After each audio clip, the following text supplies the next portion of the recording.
తాకట్లో ఉన్న మీ బంగారాన్ని విడిపించి ఆ రోజు ఆన్లైన్ రేటుకి కొంటాం. Sharma gold company. మరి ఈ కొత్త సంవత్సరం 2025 మేషరాశి మొదట వాళ్ళకి ఎట్లుండబోతుంది? వాళ్ళల్లో ఉన్న ఎవరైతే నాయకులు ఉన్నారో వాళ్ళ పరిస్థితులు ఏంటి? సినిమా వాళ్ళ పరిస్థితులు ఏంటి? సామాన్య జనాలు రకరకాల ప్రొఫెషన్‌లో ఉంటారు. వాళ్ళ పరిస్థితులు ఏంటి? పిల్లల పరిస్థితి ఏంటి? అసలు లోకం ఏ విధంగా మారబోతుంది? దేశం ఏ విధంగా ఉండబోతుంది? రాష్ట్రం ఏ విధంగా ఉండబోతుంది? ఈ విషయాలన్నిటిని మనం తెలుసుకుందాం. గురువుగారు చెప్పడానికి తయారుగా ఉన్నారు. గురుగారు నమస్తే. జై వీరబ్రహ్మజీ. నమస్కారం తల్లి. గురుగారు అయితే మొదట మేషరాశి చెప్పుకోవడానికన్నా ముందు నాకు ఒక డౌట్ ఏంటంటే, మనకి ఉగాది నుంచి కొత్త సంవత్సరం. అవును. మన తెలుగు వారందరికీ కూడా ఉగాది నుంచి కొత్త సంవత్సరం. అయినప్పటికీ ఇప్పుడు ఎట్లాగో మన దగ్గర ఈ సెలబ్రేషన్స్ ఇవన్నీ కూడా మనం పాటించేది కూడా రెగ్యులర్‌గా మనము జీవితంలో పాటించేది కూడా ఇంగ్లీష్ క్యాలెండరే, ఇంగ్లీషే అవును. కాబట్టి ఇక్కడి నుంచి మనం చెప్పడం మొదలు పెడుతూ ఉన్నాం. యెస్. కానీ నిజంగా మన శాస్త్రం ఇక్కడి నుంచి కూడా చెప్పగలుగుతదా? అంటే జనవరి 1 నుంచి కూడా new year, English new year నుంచి కూడా? దేశ కాలమాన పరిస్థితులను బట్టి మనం క్రోధినామ సంవత్సరంలో మనం ఉన్నట్టుగా మనకు తెలుసు. హ్మ్. మళ్ళీ ఉగాది పర్వదినం వస్తే విశ్వావసునామ సంవత్సరం వస్తుంది. ఓకే. ఇది మన ఋతువులను బట్టి చాలామంది అంటూ ఉంటారు, ఆంగ్ల ప్రమాణాన్ని మీరు తీసుకోకండి, హ్మ్. జనవరి 1న జరుపుకోకండి, హ్మ్. కేవలం ఉగాది మాత్రమే మనకి ఆరంభం. ఉగాది అయ్యింది. అవును. ఒక శాలివాహక శకం కూడా మొదలైంది. హ్మ్. అప్పటి నుంచే కాబట్టి ఉగాదిని మనం ప్రామాణికంగా తీసుకుంటాం. హ్మ్. మనందరికీ తెలియని అంశం ఇందులో ఒకటి నిబిడీకృతం. హ్మ్. నేను ఆంగ్లమానానికి సంబంధించిన కాంట్రవర్షియల్ జోలికి నేను వెళ్ళాను. హ్మ్. సనాతన ధర్మంలో నేను అందరూ మీరు ఏది పాటించండి అంటే ఉగాదిని పాటించమని చెప్తాను.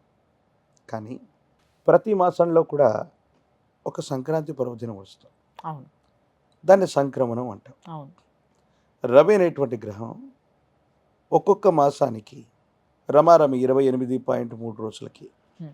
ఒక రాశిలో నుండి వేరే రాశిలోకి వెళ్ళటాన్ని సంక్రమణం అని మనం చెప్తాం. హ్మ్. ప్రస్తుతానికి ఈ కార్తీక మాసం తర్వాత అటు ఇటుగా కార్తీక మాసానికి ధనుసు రాశిలోకి వచ్చాడు. హ్మ్. ధనుసు రాశిలో నుండి రవి అంటే తులలోకి వచ్చాడు కార్తీక మాసంలో. కార్తీక మాసం అయిపోగానే ధనుసులోకి వచ్చాడు, వృచ్చికంలోకి వచ్చాడు, వృచ్చికం నుండి ధనుసులోకి వచ్చాడు, ధనుసు నుండి మకరంలోకి వెళతాడు. ఎప్పుడు వెళతాడు? ఈ జనవరి ప్రారంభంలోని 2వ వారంలోనే వెళతాడు. ఓకే. ఈ మకరంలోకి వెళ్ళేటువంటి ఈ సందర్భాన్ని ఏం చెప్తాం?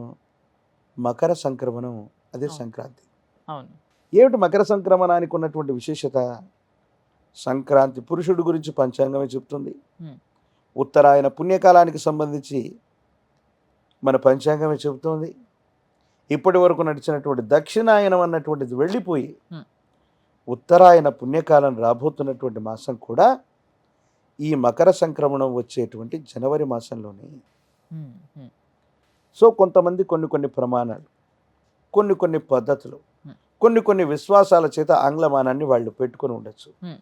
నేనేం చెప్తానంటే దేశ కాలమాన పరిస్థితులతో పాటు హ్మ్. మకర సంక్రమణం అవ్వనివ్వండి, హ్మ్. ఉత్తరాయణ పుణ్యకాలం అవ్వనివ్వండి, మొదలయ్యేటువంటి సందర్భం కూడా ఈ జనవరి మాసమే. అంటే ప్రతి నెలలో కూడా ఒక సంక్రమణం రవి జరుగుతూ ఉంటుంది. హ్మ్. ప్రత్యేకించి ఈ మకర సంక్రమణం తర్వాతే ఉత్తరాయణ పుణ్యకాలం మొదలు కాబోతుంది. కాబట్టి అన్ని రాసుల మీద తప్పనిసరిగా మార్పులు చేర్పులు వస్తాయి. యాదృచ్ఛికంగా 2 వారాల ముందుగానే ఆంగ్ల సంవత్సరం జనవరి 1వ తారీఖు మొదలవ్వబోతుంది. ఓహ్! సో దీనికి మన ప్రాచీనమైనటువంటి పంచాంగాలకి, దేశ కాలమాన పరిస్థితులకి తెలియకుండానే ఇందులో నిబిడీకృతమైనటువంటి రహస్యాలు ఇందులో ఉన్నాయి. హ్మ్. వాటిని మనం పట్టించుకోవట్లేదు అంతే. కాబట్టి ఓకే. ఆంగ్లమానాన్ని ఎవరు మీరు ఫాలో అవ్వమని అవ్వకూడదని నేను చెప్పను. కానీ ఆంగ్లమానం మొదలైనటువంటి మొదటి నెలలో 2 వారాల తర్వాతే ఉత్తరాయణ పుణ్యకాలం కూడా మొదలు కాబోతుంది. హ్మ్. ఈ విషయాన్ని కూడా మనం గుర్తుపెట్టుకోవాలి.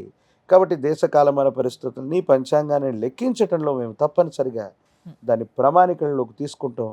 కాబట్టి 2025 అయినా అది ఆంగ్ల సంవత్సరాది అయినప్పటికీ కూడా ప్రశ్నాశాస్త్రాన్ని, ప్రాచీనమైనటువంటి సంఖ్యాశాస్త్రాన్ని, ఈ ఆంగ్ల సంవత్సరాన్ని కూడా కాస్త పరిగణలోకి తీసుకొని దేశ కాలమాన పరిస్థితులను తప్పకుండా విశ్లేషించగలుగుతాం.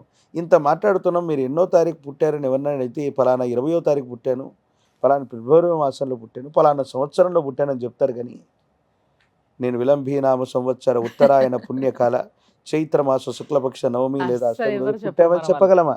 అవును. ఇది మన జీవితంలో ఒక భాగం అయిపోయింది. ఉమ్, అది మంచో చెడో పక్కన పెడితే పూర్తి స్థాయిలో తెలుగులో ఎవరైనా మీరు అంకెలు రాయగలరా? ఉమ్, మనం రాస్తున్న 1, 2, 3లు ఆంగ్లమానానికి సంబంధించినవే. అవును. తెలుగులో రాసేటువంటి అక్షరాలు అంకెలు వేరుగా ఉంటాయి. ఉమ్, ఇవి మనకు రావు, మన పిల్లలకు అస్సలు కూడా మనం నేర్పించట్లేదు. అచ్చ తెలుగు భాషలో అంకెలు కూడా రాయని మనం ఉమ్, ఆంగ్లమానం గురించి వేరొక దాని గురించి మనం విమర్శిస్తాం. అవును. అది అవును. వేరే సంగతి. అవును. కాకపోతే అది మన జీవితంలో ఒక భాగం అయిపోవటం వల్ల అలాగైపోయింది. అవును.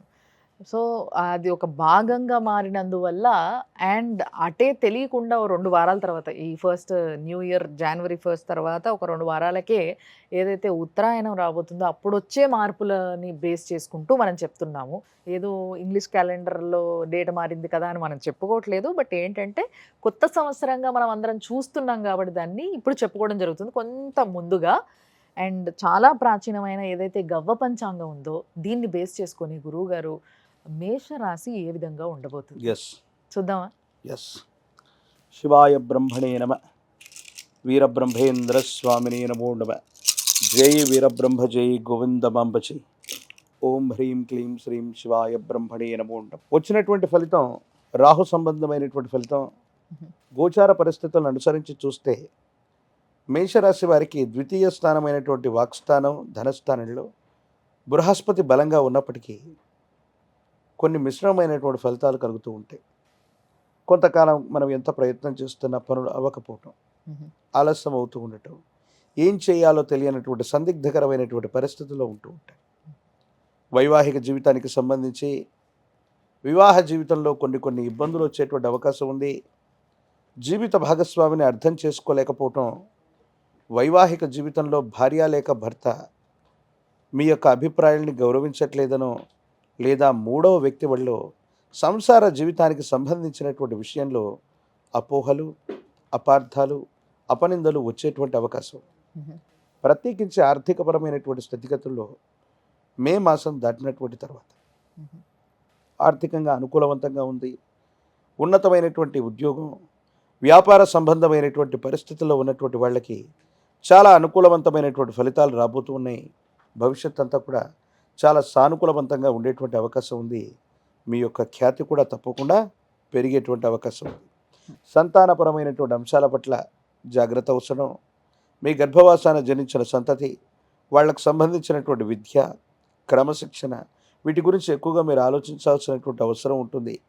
ఎంతసేపు మీరు చేస్తున్న వృత్తి, ఉద్యోగం, వ్యాపార సంబంధమైనటువంటి జీవితంలో ఎక్కువగా గడిపేయటం వల్ల, కుటుంబ సభ్యులకు సరైనటువంటి సమయం ఇవ్వకపోవటం వల్ల, కుటుంబపరమైనటువంటి అంశాలు, సంతానపరమైనటువంటి స్థితిగతుల్లో కొన్ని చిన్న ఇబ్బందులు, సమస్యలు, ప్రతిబంధకాలు వచ్చేటువంటి అవకాశం ఉంది. ప్రత్యేకించి ఆరోగ్యపరమైనటువంటి అంశాల పట్ల తస్మాత్ జాగ్రత్తగా ఉండటం చెప్పదగినటువంటి సూచన. ఎక్కువ సమయం ప్రయాణించటం, వృత్తి ఉద్యోగం కోసం ఎక్కువగా శ్రమ చేయటం వల్ల శరీరం అలసిపోవటం, దీర్ఘకాలికంగా ఉన్నటువంటి ఆరోగ్య సమస్యలు మిమ్మల్ని ఇబ్బంది పెట్టేటువంటి అవకాశం ఉంది. కానీ అంతర్జాతీయ సంబంధమైన వ్యాపారాలు ఉన్నవాళ్ళు, విదేశీ మూలకమైనటువంటి ధనాన్ని సంపాదించగలిగిన ఉన్నత ఉద్యోగులు మాత్రం చాలా అద్భుతమైన జీవితాన్ని గడపబోతున్నారు. పదోన్నతి లభిస్తుంది. మీరు చేసేటువంటి ప్రయత్నాలు సానుకూలవంతమవుతాయి. దేశ కాలమాన పరిస్థితులతో సంబంధం లేకుండా విదేశీ విద్య కోసం వెళుతున్న వాళ్ళు, విదేశీ వ్యాపారం లేదా ఉద్యోగం కోసం ప్రయత్నం చేస్తున్న వాళ్ళకి చాలా అనుకూలవంతమైనటువంటి కాలంగా చెప్పచ్చు. ఆర్థికంగా ఒడిదొడుకులన్నీ కూడా సమసిపోయి ఏ ఒక్క వ్యక్తికి రుణగ్రస్తుడిగా ఉండకూడని జీవన విధానం కావాలని కోరుకుంటున్న మీకు అన్నీ కూడా అనుకూలవంతమవుతాయి, యుగదాయకమవుతాయి. మీ జీవితంలో ఒక ఉన్నతమైనటువంటి స్థాయికి వెళ్ళేటువంటి అవకాశం ఉంది. ఈ సంవత్సరం మొత్తం కూడా అది ఆంగ్లమానం అని చెప్పినా, గోచార పరిస్థితులను బట్టి చెప్పినా కూడా ఈ మిశ్రమ ఫలితాలు కూడా మీరు కాస్త ఓర్పుతో, నేర్పుతో వ్యవహరించగలిగితే ఈ మిశ్రమ ఫలితాలను కూడా చాలా అనుకూలవంతమైనటువంటి పరిస్థితులుగా మార్చుకోగలిగినటువంటి స్థితిగతులు తప్పకుండా ఉన్నాయి. కానీ అనుకూలవంతమైన స్థితిగతులను అనుసరించి, ఎందుకంటే వచ్చినటువంటి ఫలితం రాహు సంబంధమైన ఫలితం.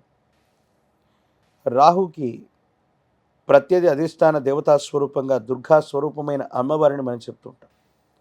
దుర్గా స్వరూపాన్ని విశేషంగా పూజించండి. దుర్గా సప్తశ్లోకి చండీ పారాయణ చేయటం, దుర్గా అమ్మవారి యొక్క విశేషవంతమైన ఆలయ ప్రాంగణానికి వెళ్ళి శ్రీచక్ర మేరకు కనుక కుంకుమార్చన చేసి వచ్చిన ఈ 2025వ సంవత్సరం అత్యంత అద్భుతమైన ఫలితాలు వస్తాయి. ఆర్థికంగా చాలా ఉన్నతమైనటువంటి స్థితిగతులకు వెళ్ళగలుగుతారు. పాత బకాయిలన్నీ కూడా తీర్చగలుగుతారు. గతించిన 1-2 సంవత్సరాలుగా గురుబలం కనబడుతూ ఉన్న జీవితం స్తంభించిపోయినటువంటి పరిస్థితుల నుండి మళ్ళీ మీ జీవితంలో ఎదుగుదల మొదలవుతుంది. అత్యున్నతమైనటువంటి శిఖరాల్ని తప్పకుండా మీరు అధిరోహించేటువంటి అవకాశం ఉంది. దుర్గా స్వరూపాలను విశేషంగా పూజించడం చెప్పదగినటువంటి సూచన. అద్భుతం గురువు గారు. నిజంగా అంటే క్లియర్గా విద్యార్థులకు కానీ, లేకపోతే వ్యాపారవేత్తలకు కానీ, లేకపోతే కొత్త ఉద్యోగం కోసం ఎదురు చూస్తున్న Yes. వాళ్ళకి కానీ, భార్యాభర్తల సంబంధం గురించి కానీ, పిల్లల గురించి కానీ చాలా క్లియర్గా చెప్పారు. దీంట్లో మరి ఎవరైనా నేతలు ఉంటే, మన అవును. యొక్క రాజకీయ నేతలు ఎవరైనా ఉంటే వాళ్ళకి సంబంధించి ఏ విధంగా ఉండబోతుంది? రాజకీయపరమైన రంగాల్లో ఉభయ తెలుగు రాష్ట్రాలకు సంబంధించినటువంటి చాలామంది కేబినెట్ మినిస్టర్ల యొక్క రాశి మొత్తం కూడా మేషరాశి. మేషరాశిలో చాలామంది ప్రముఖులు ఉన్నారు. పదోన్నతి లభిస్తుంది. నిజమైనటువంటి గురుబలం ఇప్పుడు మొదలు కాబోతుంది. ఇప్పటి వరకు అన్నీ మీ చుట్టూ ఉన్న సహాయ నిరాకరణ వల్ల మీరు పొందుతున్నటువంటి ఇబ్బందుల నుండి మీ కార్యాలయంలో ఉన్నవాళ్లే కాదు, మీ సహచరులు, ఇతరుల యొక్క సహాయ సహకారాల వల్ల మీ పనులన్నీ కూడా దిగ్విజయంగా మీరు పూర్తి చేయగలుగుతారు. ఆర్థికపరమైనటువంటి ప్రణాళికలు సరిగ్గా ఉంటాయి. మంచి ప్రాజెక్టులను పూర్తి చేయగలుగుతారు. ప్రజా సంబంధమైనటువంటి బాంధవ్యాలు, అటువంటి పదవులు, రాజకీయపరమైన రంగాలు ఇవన్నీ కూడా చాలా అనుకూలవంతంగా ఉండబోతున్నాయి.